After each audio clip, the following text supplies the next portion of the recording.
Check! Hindi, totoo. Pinaritoke ko asawa ko. Pinaganda ko yung ilong, mga 150,000 siguro. Kasi mahal ko. Di naman ako katulad mo, pinapabayaan mo yung asawa mo maging bato-bato.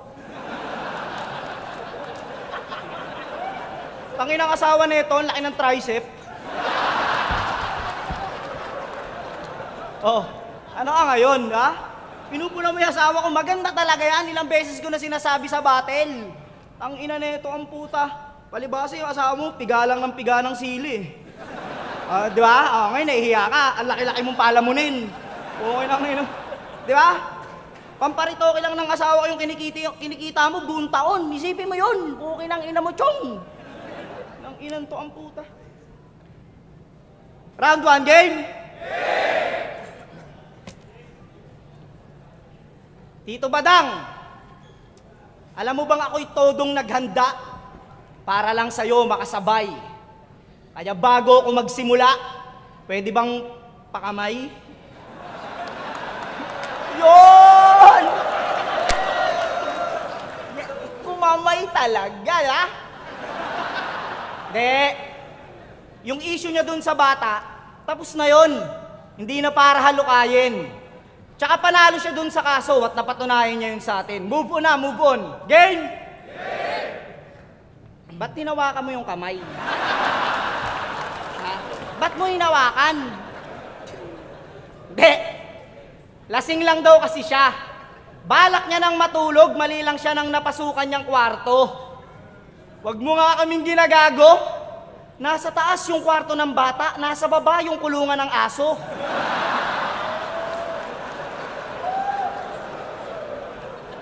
Tsaka wala naman daw siyang gagawing masama. Talaga ba, ungas ka? Eh, papasok ka pa lang ng kwarto, yung burat mo nakalabas na.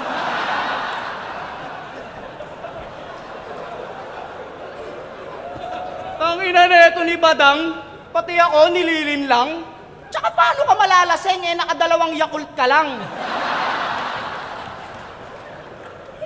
Bakit ba kasi trip na trip mo mga grade 5? Eh malapit ka nang mag-50. Yan ang napapala mo, Badang, kakajakol mo pag siniskwela. Kung isang beses lang, pwede pa nating isipin na hindi niya sinasadya yung nagawa niya sa bata. Kaso lang yung logbook sa presinto, tangina mo, napuno mo na ata. Alam niyo mga kaso na ito sa barangay? Puro pangangapkap ng puday. Laging nasa tapat ng elementary school, naghihintay ng batang walang kasabay, di ba? Di ka pa rin naamin? Ulul, kabisado ka namin. Pag prospect mo ay bata, sinisilaw mo sa ice cream.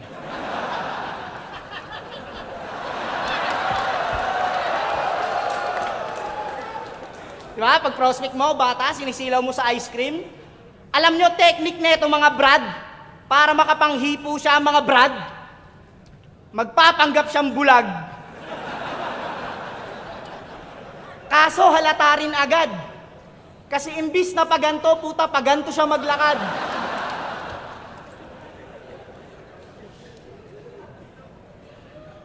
Pag eto nakainuman nyo, yung mga trip nakakadire. Pag nalasing, napapraning, biglang winawasiwas yung titi. Pag inabot ng kalibugan, wala tong pinipiling lugar. Pepwesto yan sa gilid ng rep, tas dun siya magsasalsal. Alam mo, hindi ka pwede sa bahay ni Kuya, Tito Badang. Kasi yung mga galawan mong ganyan, malamang manyakin mo si Fiang. Tsaka, yung mga ipapakita mo sa TV, puro lang kalaswaan. Baka first time in history, lumabas si Kuya para sapaking ka lang.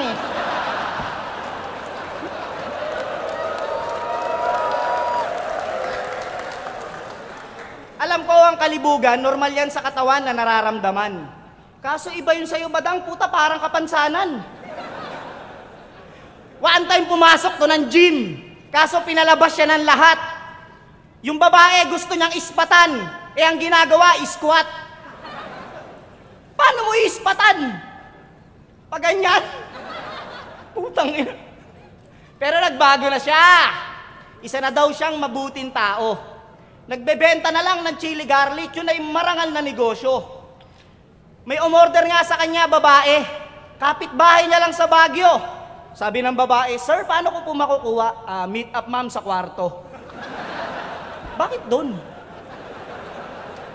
Ang inan to. De. Ngayong round 1, pinakilala ko siya sa inyo bilang rape artist. Sa round 2, ipapakilala ko siya bilang rap artist. Pero alam nyo kung anong tutugma doon sa rap artist? Manyakis. Tsaka tangina mo, nagdedekasyon. Ang ina nito, no? Wordplay manyakis. Magnanakaw daw ako ng asawa ang puta. Kung ano-ano babanggitin, kaysa naman sa'yo, magnanakaw ng pamangkin. Ang inan to. Oy, pamangkin ko yan, ha? Ay na yan. Gago ang puta. Sa'yo pa talaga nanggaling, no? Tangina, rapist daw ako. Tangina, nakakaya naman sa nag-orange. Doon pa lang, panalo na ako eh. Yung mga sinumbat mo ng 1 and 2, tapos nag-orange ka. Ang inan to ang puta. Dapat inisip mo muna yung, sasabihin ko ba to? Ako yung nakasuhan? Parang, doon pa lang, sablay ka na dang. Pukin ng ina naman. 1 month mo, pukin ng ina mo, Alan Kay. Ang ina nito, maputing Shrek. Mukha kang Minions na itim, putang ina mo. Ay, ba talaga kumakanta pa no? Kumanta pa, di ba? Sige, putang ina. Total, rapper naman ako. Ba't di ko kaya pakitaan to ng tongue twist? Sabayan nyo lang ako, ha? Bigyan nyo lang ng palakpak. Game! Yeah! Mani, pinirito na mani. Kung ayaw mo rin, no, pwede sa pula. Alam mo, ha? Alam mo, ikaw lang, ha?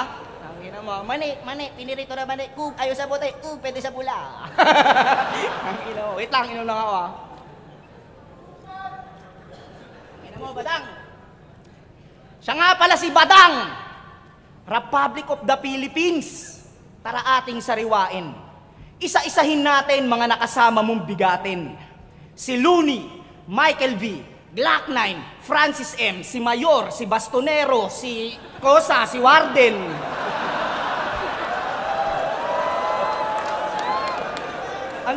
Ang dami, Otits. De. Siya si Badang. Kamandag ng Marikina at 187, mga men. Kasama siya sa We Don't Die, We Multiply, hindi nyo lang napansin.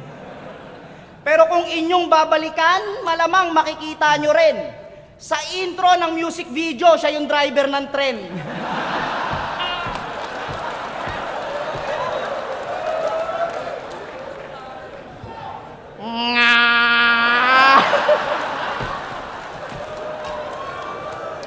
Gago ka talaga.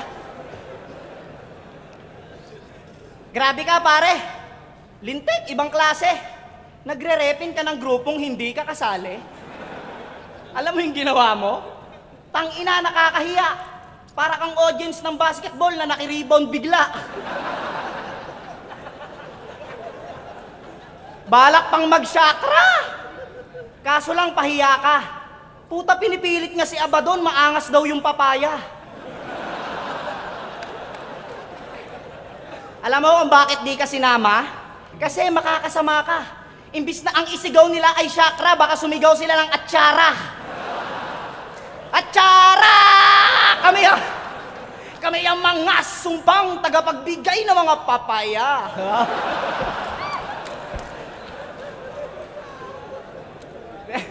Then, totoo, okay naman talaga yung kanta eh, kung hindi mo nilabas. Kaso lang nirelease mo, puta, kaya ka binabash. Ang laki-laki ng katawa mo, kanta mo, papaya, kung di ka ba naman ulol? Kung di nyo binash yung papaya neto, maglalabas pa to ng kundol.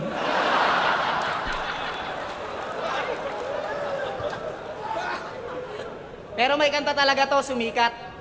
Title, Eroplano. Maganda rin, mga pare. Kaso paglipas ng panahon, ayun, iniwan din siya sa ere.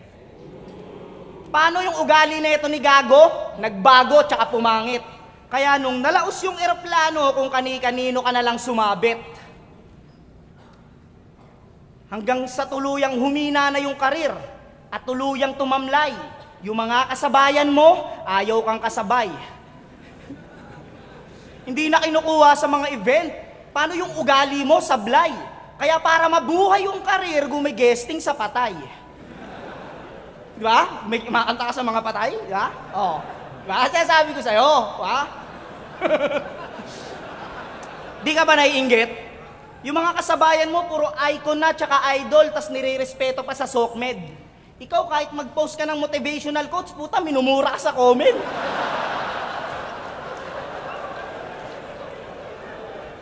Paano? Pati mga simpleng issue, pukin ng ina, sinasawsawan mo pa. Pati yung pag-post ni Rosmar tungkol doon sa mga binagyo, pinuna, bakit? Nakatulong ka ba?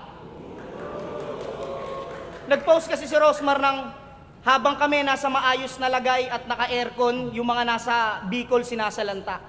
Kung iisipin mo, concern pa nga. Sa pinost niya, walang sablay. Tsaka tumutulong yun sa kapus palad, ikaw nangahawa ka lang ng kamay.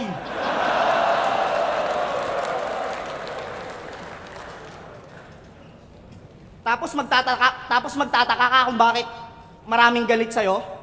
Mag-isip ka nga, puta si Papa Jesus nga may mga basher, ikaw pa kaya?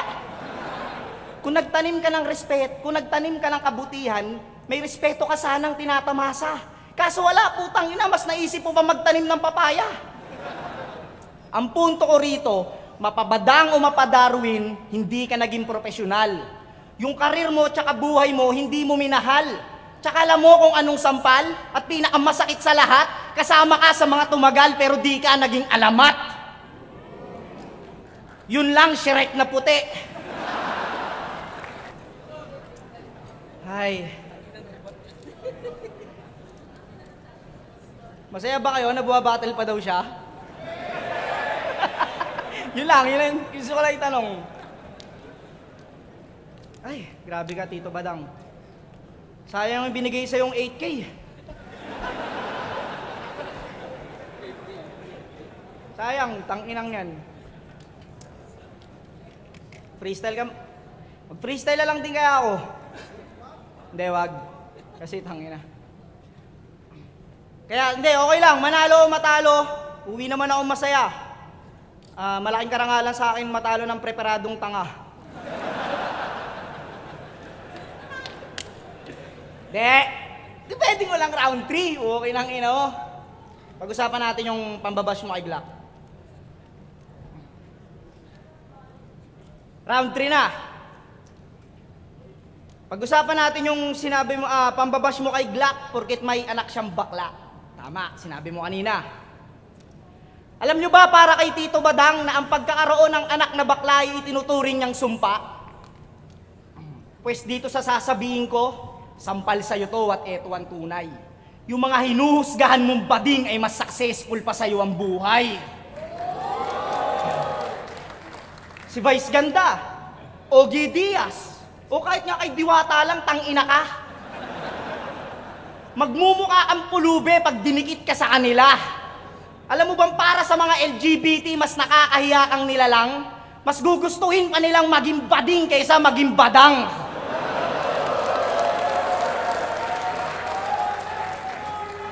Bilang tatay, alam kong hindi biro magkaroon ng isang anak na may iba ang kasarian. Pero hindi ibig sabihin sa pamilya yun ay malaking kasiraan.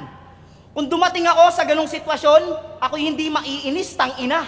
Mas gugustuhin ko pang magkaroon ng anak na bading kaysa magkaripis na ama. Kasi sino nga bang nakakahiya? Yung mga lalaking nagbibihis babae pero kumakayod ng marangal para lang mailabas yung pamilya? O yung mga lalaking lalaki pero nanghihipo ng babae para mailabas yung similya? Kung may kasalanan man ang mga bading, siguro kung may kasalanan man, sa mata lang ng Diyos. Pero wala kang karapatang manghusga. Ikaw po kinang inaka, pati sa batas ng tao, lumabag ka.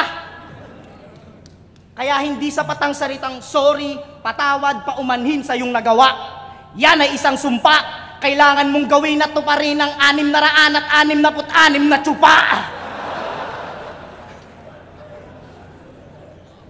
Kasi isipin mo, Paano kung may makasalubong kang bakla tas nagkaasaran kayo bigla, anong nakakainis? Yung asarin mo siya ng bading o sabihan ka ng rapist. Di ba? Yung mga bakla kahit rumampayan sa kalsada, wala yang kasalanan. Pero yung mga katulad mong rapist, pag nakita sa daanan, matik po pusasan. Kaya ito, last na. Alam mo, masasabi ko sa'yo, Otits, love kita eh. Pero sana wag mo nang ipilit yung mga bobo mong hirit. Di namin kailangan yung makitid mong pag-iisip. Tsaka binigyan ka na ng Miranda rights, Otits, may karapatan ka ng manahimik. Yun lang, Otits. Wala akong ibang gusto sa birthday mo kundi matupad lahat ng mga pangarap ko.